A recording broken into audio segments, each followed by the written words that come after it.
Greetings, this is Rabbi Aaron Boxt. It's been a while since my last podcast, but with the High Holy Days and everything going around surrounding it, I was quite busy, and now I'm less busy, still busy, but back to my podcast on a weekly basis now.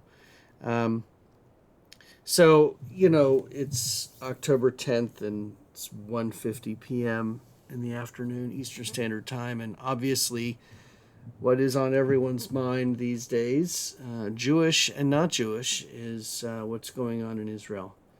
The war that Israel is now fighting with Hamas. Um, and of course, I no matter what I say, obviously my comments, my opinions are going to be biased, and I accept that. Um, but I want to sort of give a little bit of background in my own thoughts, my own opinion as to what's going on over there right now. So this all started this time, Shabbat morning, or Friday evening, Shabbat morning. Friday evening here, Shabbat morning in Israel.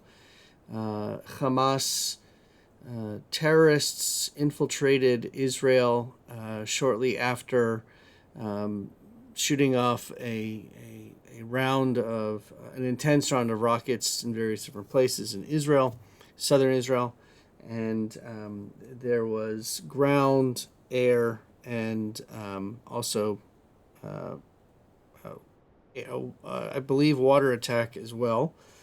Um, and they made it quite a distance in Israel and killed, to this point, almost or shortly more than, or a little bit more than 1,000 people, as well as wounding many more.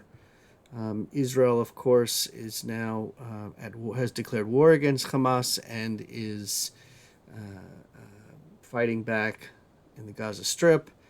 Um, there's other small skirmishes going around different parts of the country that Israel is responding to, hoping that they don't have multiple fronts because that would be a much longer war, and certainly there would be many more casualties than if it's just on the one front, and there does expect to be more casualties, many more to come on both sides, um, Palestinian and the Israeli side.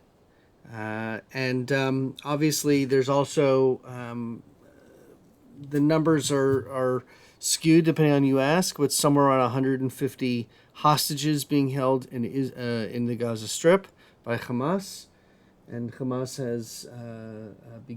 has begun to threaten to brutally kill these hostages and broadcast to the world what they're doing. So that's where we are right now with this particular conflict, or this particular episode of the conflict, because obviously this is a conflict that's been going on for a lot longer than a few days, or even a few months or years.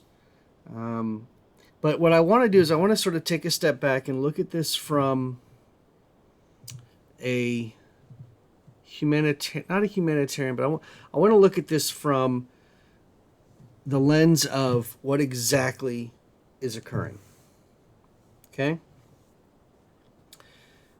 Hamas and other Muslim Islamic terrorist groups um, believe that Israel is a usurper of land, is destroying the people in the West Bank and the Gaza Strip. That is, Israel is on the offensive. They are the ones that are causing this rift. Um, all you have to do is look at the Hamas charter to know what their primary goal is. The Hamas charter basically says that they want to push Jews, all of the Jews, into the ocean or the sea, Mediterranean Sea, which means their end goal is the destruction of Israel and of all the Jews. in Israel. That's fact. That's in the Hamas charter. So, no matter what happens on the Israeli side or the Hamas side, Palestinian side, Israel is fighting a war with an organization of people that wants their destruction. Period. Israel does not want the destruction of the Palestinians. As a matter of fact, Israel really wants to live in peace.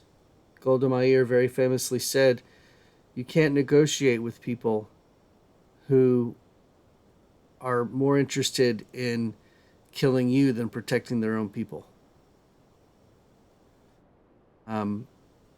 And that's where we are. So, what does that mean? Well, that means that you've got Hamas, who are terrorizing, and I mean this intentionally. They are terrorizing the Palestinian people themselves. Since February of this year or so, Israelis have been in the streets protesting against the Israeli government, and they are fighting against the government because they have the ability, they have free speech, they have the right to speak out their mind and to protest. In the Gaza Strip, if the Palestinians speak out against Hamas, they're killed. And or the lives of their family are threatened. So Hamas, in fact, is terrorizing the Palestinian people in a very different way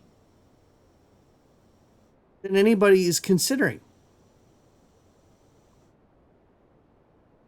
It's true. There are something like 2 million or something like that of Palestinians living in the Gaza Strip, and it is the most densely populated place in the world. And the borders are controlled on one side by Israel and by Egypt on the other side. And the reason those borders are controlled is because of what's going on right now. Hamas uses the people of the Palestinian Gaza Strip as shields so that when Israel fights back, it appears to people who don't actually know what's really going on that Israel is destroying or killing thousands and thousands and thousands of civilians, when in all actuality, Hamas is using the Palestinian people as a shield and threatening them that if they speak out against the Hamas government, they'll be killed anyway. That doesn't happen in a democracy. That doesn't happen in a place where people have the right to speak out their minds, to speak up. So that's where we are right now. Israel is fighting a war against an organization that calls for, in its charter, its destruction, prevents their own people from speaking out against them, threatening them with and their families with death, and, by the way, parades hostages, little children, and older people in the streets, and then hands out candy to celebrate the fact that they're doing this. Israel is not fighting a war with someone who is fighting the same kind of war, that is following the rules of war, or the laws of war, the rules of the way that you're supposed to fight a war in the right way. I mean, really, war is bad. Really, there should be no wars, but there is a quote-unquote right way of fighting a war, and right now Israel is not fighting against an opponent that believes that. They're fighting against an opponent that believes that the destruction of the IDF and of the Israel people and of the Jews in Israel, that's their main goal. Israel finds itself between a rock and a hard place. Thank God the United States and other allies are supporting Israel in defending itself. Could you imagine for a moment, just imagine for a moment, if Canada or Mexico did to the United States what Hamas did to Israel? Could you imagine how the United States would respond? Would anybody in the world say anything to them about other than you have the right to defend yourself? So not only is Israel fighting a war against an organization that sees its destruction as its final goal and not abiding by quote unquote the rules of war, they're also fighting a double standard. Which that's been the truth since Israel was founded in 1948. And by the way, if you know your history, you know that the Palestinian people, the term Palestinian, was something that was created by Yasser Arafat in reference to the Roman Philistina, which of course the Romans named after the Philistines, not Palestinians. So Jews actually, Israelis actually, can trace their roots in that land thousands of years. Maybe some of the people in the Palestinian families can as well, but they don't have the ancestral hold on the land that they say they do. And that's just truth. At the end of the day, I pray that this war ends quickly with as little or as few casualties as possible. I pray that we come to a place of peace. And I pray that the Palestinian people, the Palestinian leaders, will decide to love their own women and children more than they hate the Jews. Very famous quote. If the Palestinians dropped their guns, or the Arabs dropped their guns right now, Israel would have peace with all of its neighbors. If Israel dropped its guns right now, there would no longer be Israel. May God send peace. May God protect all of the soldiers who are fighting for freedom, who are fighting for the ability to live their lives in peace. May God send love to all people. Amen.